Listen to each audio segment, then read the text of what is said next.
FEBC 초대석. 한 주간도 평안하셨습니까? 하나님의 사람들을 만나는 FEBC 초대석의 장대진입니다. 자, 오늘은 귀한 선교사님 한 분을 모시고 우리가 삶에서 만나게 되는 인생의 광야에서 우리가 하나님께 어떠한 태도를 취해야 되는가, 선교사님의 간증과 또 여러 가지 말씀들을 나눠볼 예정입니다. 오늘 모실 지현호 선교사님께서는요, 캐나다 밴쿠버에서 하나님 부르심을 받고 사역을 시작을 했고, 캐나다 트리니티 신학대학원에서 목회학 석사학위를 하셨고, 또 FEBC에서 목사 안수를 받으셨고, 밴쿠버 청년 청소년 코스타 강사, 서북미 지역 순회 설교자, 구프렌즈 교회 본부 선교사, 그리고 현재는 올리브 선교회 대표, 밤별 선교회 공동 대표를 맡고 계신 분입니다. 선교사님 안녕하십니까? 안녕하세요. 방송 청취자 여러분. 저는 광야훈련학교의 저자 지현호 선교사입니다. 먼저 여러분들과 함께 짧게 저희 올리브 선교회와 제가 섬기고 있는 밤별 선교회에 대해서 좀 소개하고 싶은데요. 저희 올리브 선교회는 2013년 12월에 한국에서 설립됐고요. 크게 4가지 사역을 하고 있습니다. 첫 번째로는 우리가 쉼의 사역을 위해서 선교사 안식관을 대구에서 운영하고 있습니다.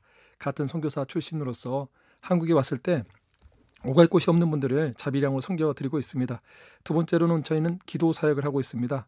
예루살렘 성교교회 파수꾼과 같은 주야로 기도하는 중보자들을 격려하고 또 위로하고 또 사명의 자리를 지키는 사역들을 감당하고 있고요. 세 번째는 가정 사역을 하고 있습니다. 가정의 제사장을 세우는 사역인데, 제가 캐나다에서 하나 자격증을 조그만 걸 땄는데 바로 커플 상담 자격증입니다. 그래서 우리 올바른 커플들을 세워가면서 가정의 예배자로 세워가는 운동을 하고 있습니다. 마지막으로 4번째는 저희가 연합운동을 하고 있는데, 우리 그 밤별 선교에 함께 중독과 우울과 무기력과 상처와 절망에 빠져있는 다음 세대를 위해서 예배의 세대, 성령의 세대, 통일의 세대를 만들기 위해서 함께 기도운동을 펼쳐가고 있습니다. 네.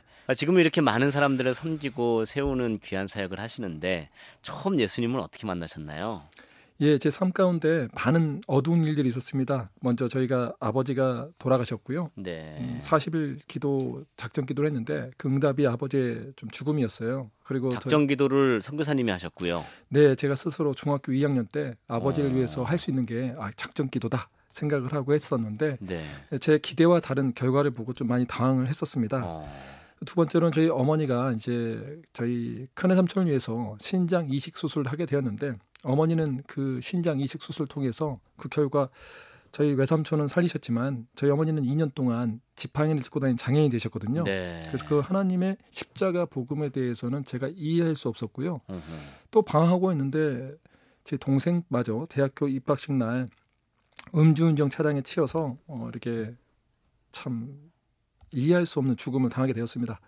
네, 그래서 저는 매일 그 당시 이해할 수가 없어서 소주 7병, 8병씩 마시면서 제 인생을 저주하고 분노했었는데, 더 억울한 것은 제 동생이 자살로도 판명이 되면서 정말 이해할 수 없는 그런 법적인 어떤 제도들, 또 가짜 증인들, 또 지역 유지들의 담합을 통해서 이렇게 한 가정이 무너질 수 있구나라는 것들을 경험하면서 제 스스로를 저주하면서 매일 소주 7병, 8병씩 마셨던 그런 사람이었습니다. 그러니까 원래 예수님을 믿는 가정이었는데. 그렇죠. 저희 집은 모태 신앙의 가정이었는데요. 네. 저는 이제 3대째 신앙이지만 사실 인격적인 주님을 만나지는 못했던 것 같습니다.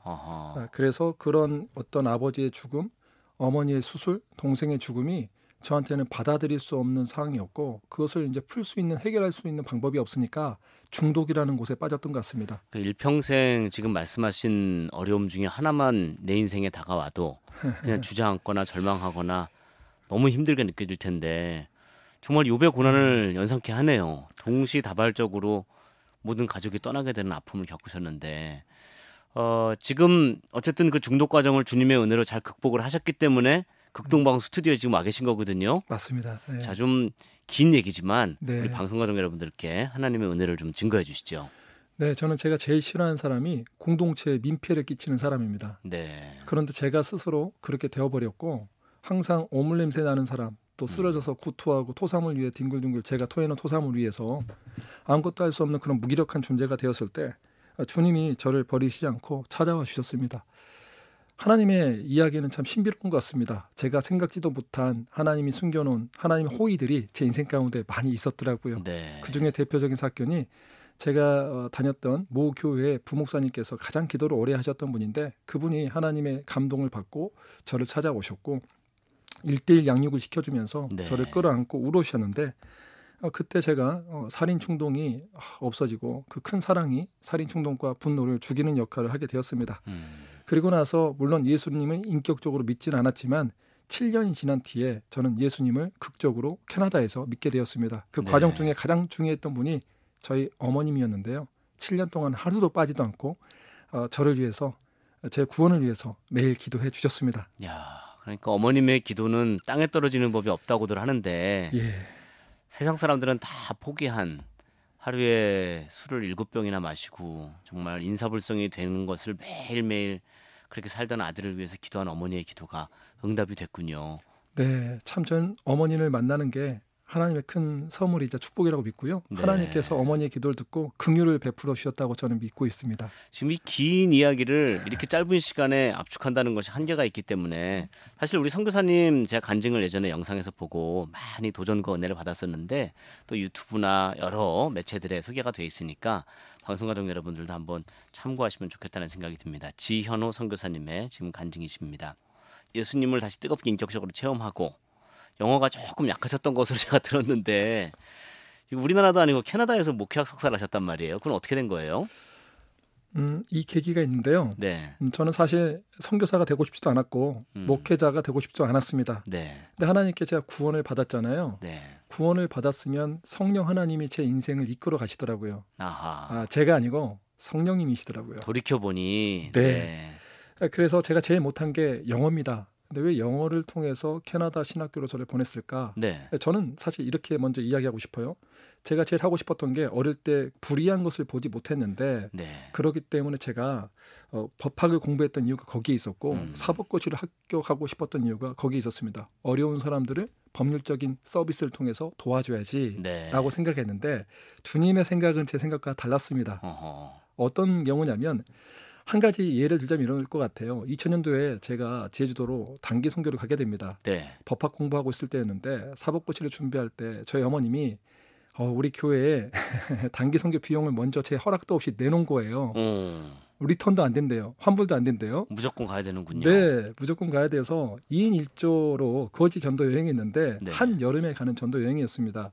그때 제 생각으로는 깡패들이나 중학생들은 전부 다 교화 시설에 보내서 공동체의 질서를 깨뜨리지 않게끔 다시 교화시켜야 된다. 감옥에 보낸다는 것이 제 생각이었습니다. 네. 하도 억울한 피해자들이 많으니까요. 네. 그런데 제 생각과 달리 주님은 그 전도 여행을 통해서 제가 깡패들 앞에 무릎 꿇게 하시면서 전도 여행 가운데 전도를 하게 하셨고 또 중학생 2학년들이 제주대학교 안에서 담배를 피우고 놀고 있었는데 그들을 전도할 때 또 하나님께서는 그들 앞에 무릎을 꿇게 하셨어요. 그 이유가 뭐냐면 전도 여행의 특징이 뭐였냐면 눈높이 전도라고 전도 대상자보다 제가 항상 아래에서 그들을 존중하는 의미로 전도를 해야 된다는 훈련을 받았었거든요. 네. 제가 입장에서는 깡패들은 다 감옥에 집어넣어야 되는데 깡패들에게 전도했을 때 그들이 복음을 듣고 울고 그 자리에서요? 예, 야. 그게 참 신기한 방송이라 짧게 이야기할 수 없지만 저도 하나님께 기도를 하고 배운 대로 땅밟게 네. 기도하고 계속 기도하고 했는데 특징들이 있었습니다. 깡패를 전도할 때에도 중학교 2학년에 탈선 청소년들을 전도할 때에도 제 안에 왜 그런지 모르겠지만 눈물이 참 그렇게 많이 났습니다. 이들이 불쌍하다라는 아마 그게 성령님의 긍휼이었던 것 같습니다. 그렇군요. 저는 그들을 용서할 수도 없고 화가 나는 상태고 저들은 다 사회적인 암적인 존재다 이렇게 생각했는데 주님은 법을 공부한 게 아니라 성령께 순종하는 것이 진정한 힘이고 너가 하나님 나라의 역사를 할 수 있는 거야라는 자기 부인의 정신을 그때부터 가르쳐 주셨던 것 같습니다. 네. 예. 성령께서 역사하셨네요. 네, 맞습니다. 저는 제 힘으로 할 수 없는 거였고요.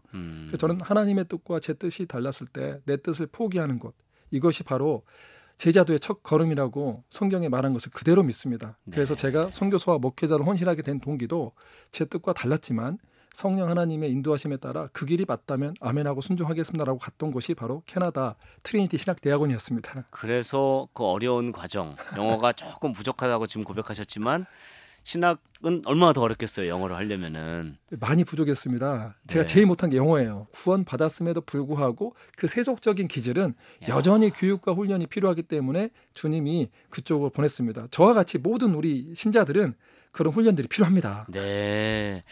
이번에 귀한 책을 내셔서 저희가 이 책을 좀 소개를 받고 싶어서 모셨는데 제목이 광야 훈련 학교거든요.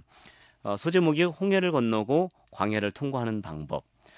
사실은 다른 사람이 목사님이 성경적으로 이 광야 얘기를 쓰셔도 좋겠지만 선교사님 지금 짧게 얘기한 그 과정 중에 어마어마한 인생의 광야를 통과해 오셨잖아요. 이게 어떤 책인지 소개 좀 부탁드릴게요. 이 광야 훈련 학교는 홍해를 건너고 광야를 통과하는 방법에 대해 썼지만 궁극적으로는 예수 믿는 사람들도 모두 다 교육과 훈련이 필요하고 결국은 예배자로 서 가기 위해서 우리가 그 가운데 받은 고난이 성장의 기회로 받아보는 것이다라는 것들에 대해서 좀 쓰고 싶었고요. 네. 낙심하지 말고 우리가 여전히 구원받았음에도 불구하고 세속적인 사고방식들이 가득 차 있는데 그것을 하나님 나라의 사고방식으로 바꾸는 것이 광야다.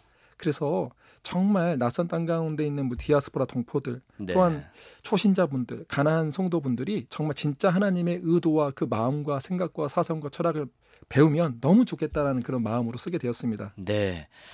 저희 FEBC 초대석은 참 좋은 프로그램입니다. 이 짧은 시간 안에 우리 선교사님께서 이 광야를 통해서 훈련하신 하나님의 성품에 대해서 지금 설명을 좀 드릴 예정이니까 여러분 찬송 한 곡으로 은혜 받고 저희가 금방 돌아오도록 하겠습니다.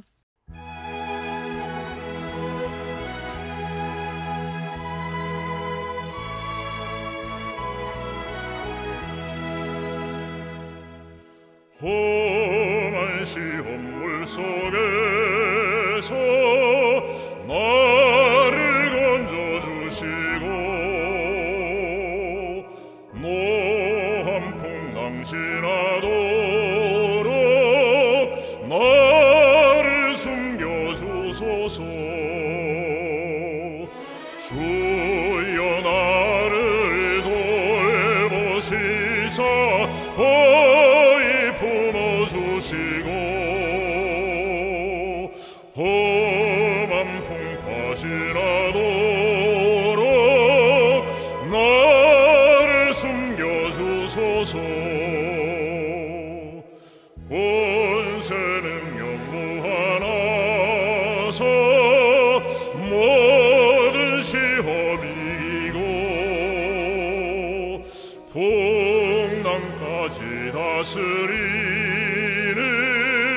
주님 앞에 비오니 주여 나를 돌보시사 거의 품어주시고 험한 풍파시라도록 나를 숨겨주소서.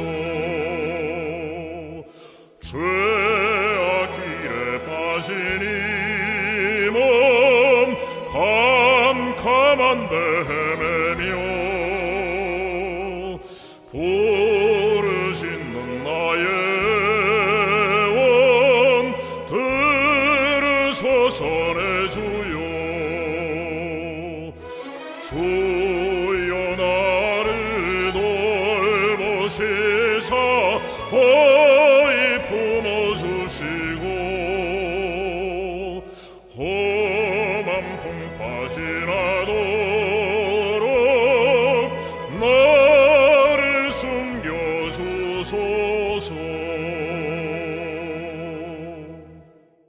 네, FEBC 초대석 오늘은 지현호 선교사님 모시고 이번에 새롭게 출간하신 책 이야기도 나누고 선교사님의 간증을 나누고 있습니다. 책을 보면 하나님께서 왜 우리를 광야로 인도하시는가. 사실 앞서서 말씀하신 것처럼 왕의 자녀면 왕실에서 좀 시중들의 시중을 받으면서 이렇게 잘 배우면서 곱게 자랄 수 있는데 왜 굳이 하나님은 우리가 그렇게 가기 싫어하는 광야를 보내실까요? 네, 광야라는 단어부터 우리가 좀 생각을 해보면 네. 미드바르라는 건데 미드바르. 예, 영적으로 우리가 해석해 보면 하나님의 말씀이 있는 곳입니다. 즉 광야로 가야 하나님의 말씀이 들리는 거예요. 네. 광야로 가기 전에는 우리가 세상 가운데 의지한 게 너무나 많아요. 뭐 학력이라든지 재정이라든지 자기 의라든지 자기 재산에 의지하다 보면 하나님의 왕 같은 제사장으로 살아갈 수가 없기 때문에 하나님이 우리의 그 교만한 마음, 높아진 마음을 낮추기 위해서 광야로 보내시는 거죠. 그래서 우리를 테스트하시는데 신앙 점검을 통해서 결국은 말씀을 살도록 풀은 마르고 꽃은 시드나 우리 주님의 말씀만 영원히 서 계시잖아요. 그 말씀만이 진리고 그 말씀만이 우리가 살아갈 소망임을 가르쳐 주는 곳입니다. 아멘. 네, 그래서 우리가 그 훈련을 받게 되는 것이죠. 그렇죠. 우리 설교 시간에도 이 말씀은 가끔 좀 듣잖아요. 하나님께 집중하기 위해서 광야로 보낸다. 그러니까 알면서도 참 마음 답답하고 겪는 사람 입장에서는 힘들거든요.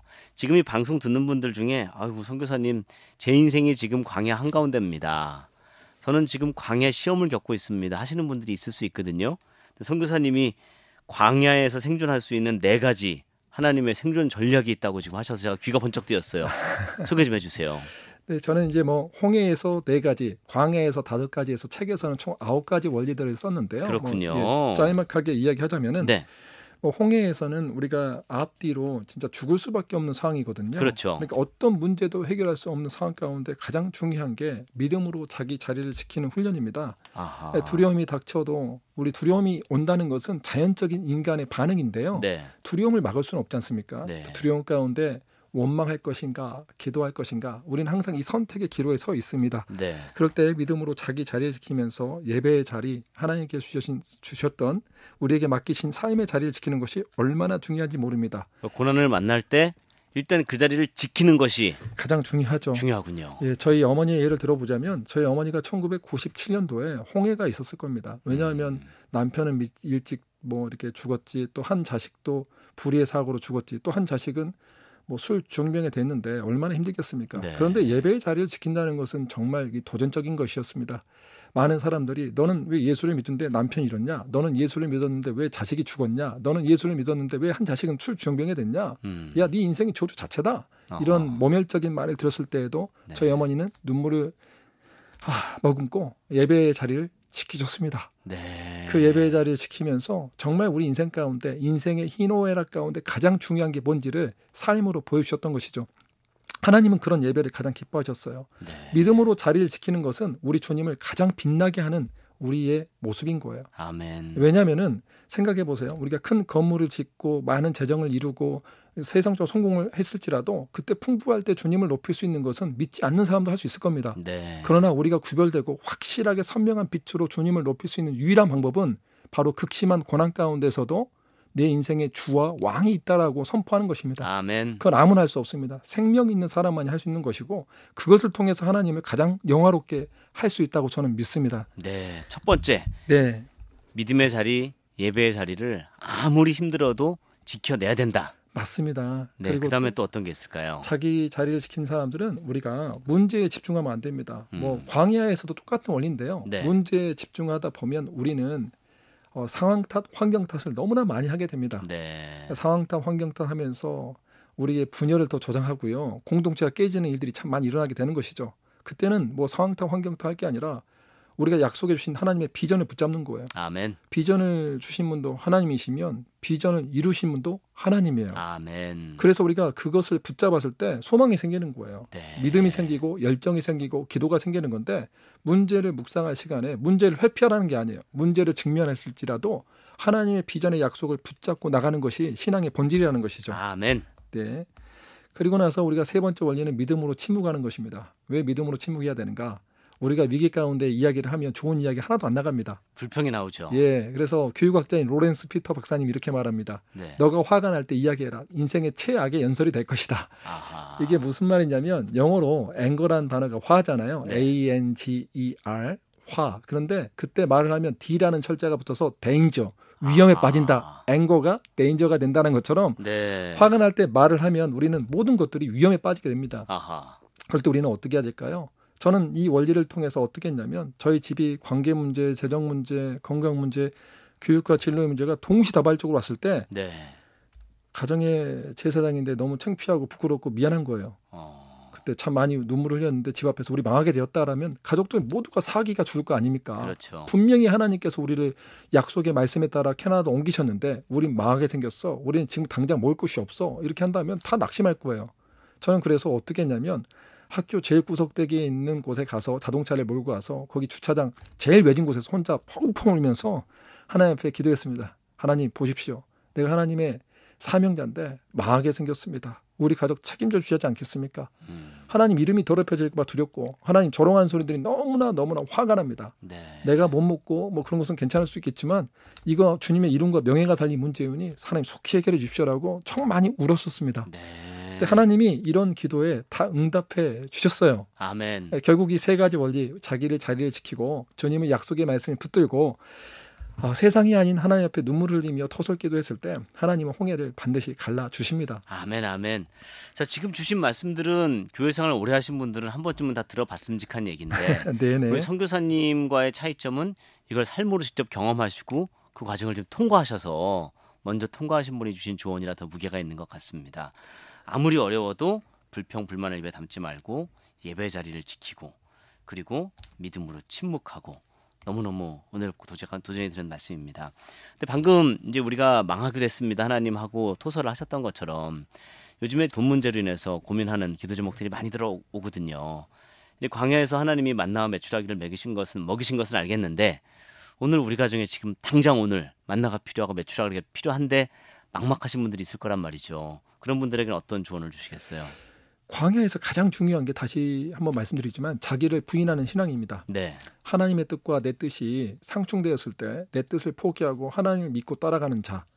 그런 사람이 순종할 때 하나님이 예비된 축복을 누릴 수 있고 그 광야 가운데서도 엘림의 은혜가 임할 수 있는 거예요. 쉽게 네. 말하면 이런 거죠. 마라의 쓴물 같은 인생이 단물로 변화가 되는데 저는 이 이야기를 하고 싶습니다. 우리 부모로서 가장 힘든 게 자녀들에게 먹을 것, 입을 것, 마실 것을 제공할 수 없을 때가 가장 힘들 때일 겁니다. 그렇죠. 저도 그랬어요. 목사고 나는 못 때. 먹어도 되지만 그렇죠. 자식이 굶는 것은 너무 마음 아픈 일이죠. 예, 그런데 하나님이 그 상황을 만드신 이유가 있어요. 네 생각과 방법으로 자녀를 교육하지 말고 교육의 주권도 하나님께 있다. 아멘. 아이들 먹고 입고 마시고의 문제도 너의 문제가 아니라 나의 문제다라고 주님이 가르쳐 주시는 거예요. 네. 근데 우리는 속죠. 나의 문제라고 생각하기 때문에 내 방법, 내 열심을 살아가요. 아하. 저희도 기저귀가 떨어질 때가 있었습니다. 기저귀가 30달러밖에 하지 않은데 30달러가 없어서 저희 아내가 간절히 기도했어요. 하나님 30달러를 후원받게 해주든지 아니면 기저귀를 후원받게 해주십시오. 저희는 하숙생들도 많이 케어하고 선교 활동도 열심히 하는데 열심히 살아도 돈이 부족합니다. 네. 도와주십시오라고 기도했는데 우리가 생각하는 방식으로 기도 응답이 되지 않았어요. 낙심이 되죠. 슬프죠. 이 낙심될 만한 상황, 인생이 참 쓰디쓴 상황이다라고 했을 때 여기서 우리가 주목해야 할 게 있습니다. 출애굽기를 보면 모세는 그 당시에 원망하지 않고 기도했고요. 아멘. 이스라엘 백성들은 원망을 했어요.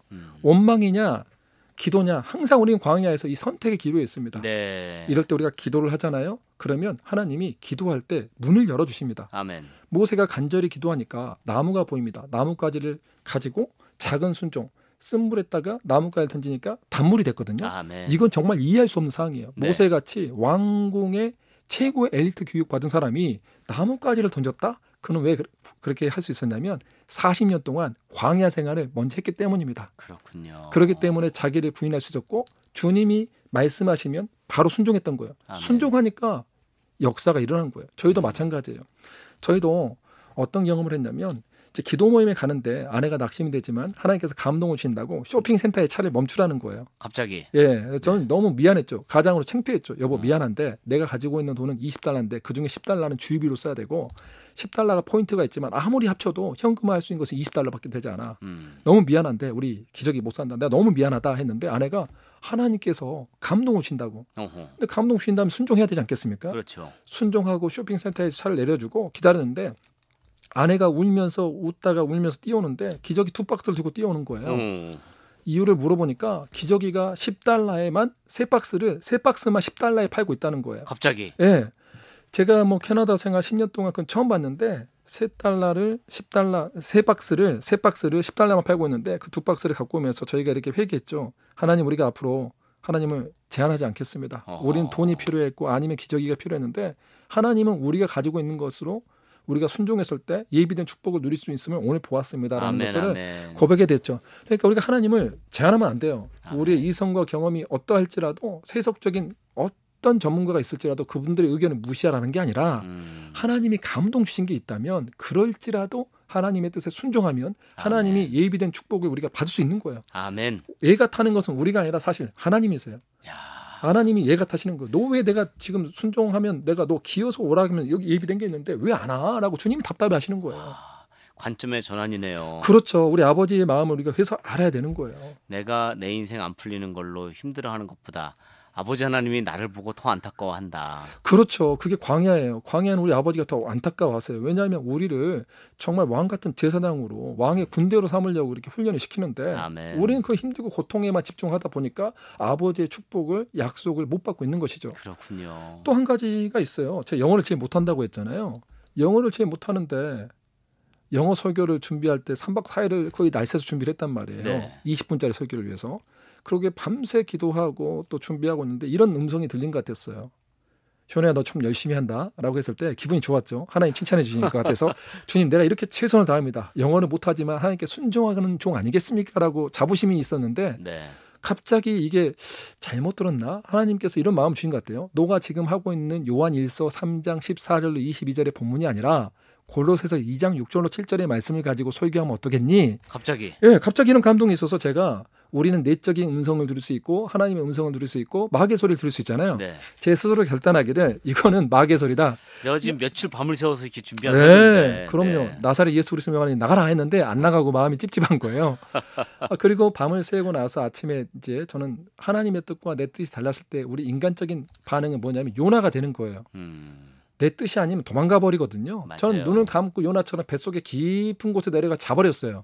눈을 감고 잤는데 아침에 눈을 떠서 가정예배 시간이 되니까 저희 어머님 선교사님이 현애야 이상한데 밤새 기도하는데 하나님께서 너한테 이 본문을 좀 보여주려고 그래 했더니 순간 좀 덜컥했어요. 어머니 왜요? 했더니 아니야 이해가 안 되는데 이 본문 좀 봐봐 했더니 본문이 골로새서 2장 6절로 7절 말씀이었어요. 하나님이네요. 네, 그래서 우리가 하나님의 뜻은 분명히 동역자한테 말을 해주거든요, 같이. 네. 어떻게 합니까? 시간 얼마 없는데 원고에다 적은데 원고에다 적고 나서 라이팅 센터라는 곳에 가서 문법도 교정하고 그래야 점수가 잘 나오고 또 설교를 잘하려면 아이 컨택을 해야 되는데 할 수 없는 시간이잖아요. 네. 근데 어떻게 해야 돼요? 순종해야 하잖아요.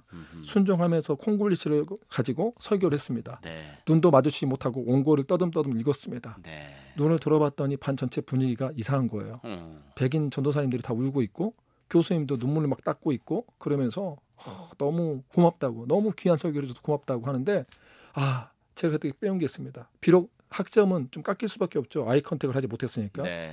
주님은 내가 성적이 좋은 신학생이 되기보다는 하나님의 뜻이라면 순종하면 대가 지불을 했더라도 학점이 좀 안 좋더라도 또 때로는 내가 원하는 결과가 나오지 않을지라도 너가 나를 따르는 종이 되는가라는 것을 보고 싶어 하셨던 것 같아요. 아멘. 그리고 나서 제가 느꼈던 게 뭐냐면 세속적인 사람들은 너 그래 점수 별로 안 나왔잖아 그럴 수 있을 거예요. 그게 무슨 축복이야 라고 할 수 있겠지만 아니에요. 저는 그때 축복을 받은 게 뭐였냐면 하나님이 큰 기쁨을 주셨어요. 아멘. 순종할 때 나를 세면서 공부할 때만 너무나 행복했고 그 설교를 할 때 두렵고 떨렸지만 뭐가 행복했냐면 하나님이 기뻐하신다는 것을 느낄 수가 있었어요.